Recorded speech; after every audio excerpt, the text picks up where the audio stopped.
This is TWiT. Hey, don't let Paul know, but I think it's time to talk about a liquor pick of the week. Oh my goodness gracious. I would never. It's dry January. Dry January. I couldn't even do my job if I was dry. Little Paul. I got little I'm Paul in Mexico. Like, you want to be sober here. By the way, it's going to be an Arctic freeze next week in Macungie, Paul. Run. I'm going to run. Time to come. Polar vortex is on its way. Yeah. All right. I popped down to the commissary here at Vedanta and looked around at a few things. Because I've done tequila here before. We might do that next week with Paul, but this week I noticed in the export section they had Buchanan's, which I hadn't talked about before. I usually don't find this in Canada, so it's always fun to grab one you don't usually see. It's a blend, and one of the famous original blends going way back, James Buchanan. And to be clear, this is not the James Buchanan who became the president of the United States. It's a different guy. Known as one of the great Whisky Barons, although we'll talk about that a little later on. Actually born 1854 in Canada from Scottish immigrant parents who decided it was a bad idea, and shortly after his birth moved back to the United Kingdom. And he was, again, it's sort of like he was of a time that in the late 1800s, his initial jobs were working in the whiskey trade, mostly buy, sell, that kind of thing. And he saw, working in London for a Scottish company, that the marketplace was looking for milder whiskeys. And so he set about to make his own blend, right? And this is one of the reasons that blends were so popular back in the day, is that we weren't into making 12-year-old plus whiskeys. We were aging in barrels, but only for a few years. And so they were pretty harsh. And introducing grain spirits and things were about actually smoothing stuff out. And so at 30 years old in 1884, he sets up James Buchanan and Co., uses all the contacts from his earlier jobs buying and selling the resources around whiskey to be able to buy and blend his own whiskey called Buchanan's Blend.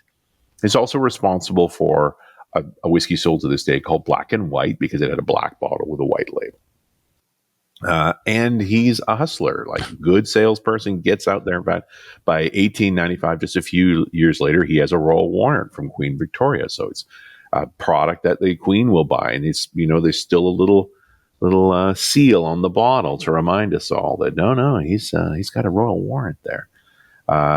He finally built his own distillery in 1898. It's called Glentochers. It still exists today. You've never heard of it because they've never sold a single malt.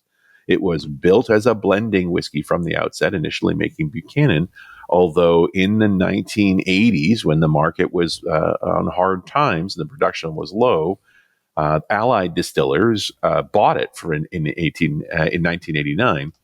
They were then acquired by Chivas, which is now Pernod Ricard. But so Glentochers still makes whiskey, but they make it and goes in Ballantines now, just a different blend. And then he forms the alliance in 1950 with John Dewar and Sons, to create the brand they call Scotch Whisky Brands, which is soon named Buchanan Dewar, because they didn't own the only Scotch whiskey brands.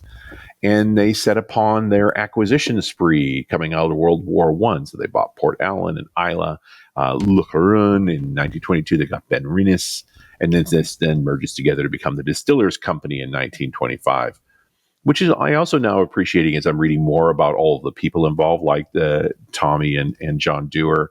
They were all getting on by the late 20s, and so they wanted to retire. They became directors with a larger company underneath them by forming Distillers Company. In fact, Buchanan passes in 1935. And then by the 80s, the Distillers Company gets acquired by Guinness. Guinness and Grand Metropolitan merge together, and that's Diageo by 1997. So that's sort of the chain of events for a blender who then eventually made other whiskeys. And like I said, he was one of the Whisky Barons. And we've talked about the Whisky Barons before, just kind of indirectly. One would argue that the original Whisky Baron is John Alexander Dewar, one of John Dewar's sons. And when I talked about Dewar's 8, I mentioned this, that John Dewar had his sons get involved. John Alexander was the one who stayed home and ran the facilities for doing the blending and eventually built some distilleries and things. And his brother Tommy went to London and sort of lived the higher life of promoting whiskey. Eventually goes over to New York. They make the first promotional film about whiskey ever. Like, these folks that they eventually call the Barons, they were about branding before branding was a thing. In some ways, they invented branding and put Scottish whiskey into the world purview, not just inside of Scotland. And they literally became barons. So John Alexander Dewar was also a politician. I mean, he was a stay-at-home guy. So he was the Lord Provost of Perth, and he became a Liberal MP and so forth. And he was granted a barony. He became the Baron Fontavoy in 1917. His brother Tom became the Baron Dewar in 1919. Now, he didn't do it because he was a good politician. He did it because he was buddies with Edward VII, who was a prince at the time. Yeah. Apparently, there were three of them hanging out. There was another Tommy, a guy named Tommy Lipton, as in Lipton tea. Lipton. Oh, wow. So, and Edward VII was the son of Queen Victoria, and he actually did become king briefly for about 9 years, 1901 to 1910, and then he passed, and then it was George V, and then George V passed in the 50s, and that became Queen Elizabeth II. You left out Edward VIII, but no one wants to remember him. So yeah, we'll okay. that part. Yeah. And Edward VII also had the very first car in Britain. Oh, neat. He's a Daimler Mail Phaeton that he got in 1900. The second car, Tommy Lipton. The third car, Tommy Dewar. These guys are great. This is that video we showed last week or the week before of them dancing in kilts and stuff, right? Yeah, that was the first ad for that was whiskey. That first ad that they made in New York, right? Hysterical. So so I think the problem here is you've got a prince who's hanging around with some movers and shakers type. Like, they were very popular in Scotland, right? They were very wealthy. They were the nouveau riche. And they were hanging with the old schoolers. And so making him a baron was a way for Edward to not look like he was, hanging with the lessers. Although, again, they were educated and articulate and intelligent and good contributors to society. Like, these are not bad people. And James Buchanan falls in the same category. He never was ever a politician. He was famously known to be extremely well dressed as he started making money. And he made a lot of money. He was the driver behind the Distillers Company and all of those mergers. And one could argue, and you read some of his writings on this stuff, he was saving these distilleries that were going defunct. Right, that he liked the industry and he wanted things to go well. And so bringing them in and protecting their brands was part of the equation. During World War I, when everything shut down, he actually volunteered his services for no pay. He worked in the government in munitions. And along with some other, James Stevenson, who actually was part of Johnny Walker, did very much the same thing. Ultimately ended up working for Churchill. And so coming out of World War I, Buchanan is granted a barony. He becomes the Baron Wolverlington in 1922, and same thing happened to Stevenson. He became the Baron Stevenson. There's more of them. I won't keep going on about it. It's hysterical. But yeah, these guys all these are the oligarchs of the turn of the last century. And at one point, Buchanan's the third wealthiest person in all of Britain for making whiskey that's distributed around the world. So. Yeah, they call them the Whisky Barons because they literally were granted baronies. Wow. So, meantime, we got ourselves some Buchanan 12. Its recipe it's a blend, obviously, so it's a bit of a secret as to what it is. It's tasty. There's a little hint of peat in there. It's not real potent. Now, the rumor mill says that this is a blend of Glendullan, which you've never heard of. Again, another distillery primarily making blends, although they do have a special edition they call the Singleton.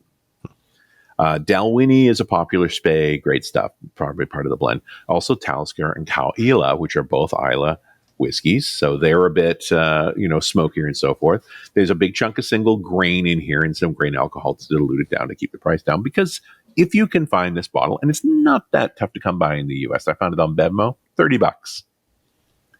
So not a wildly pricey whiskey.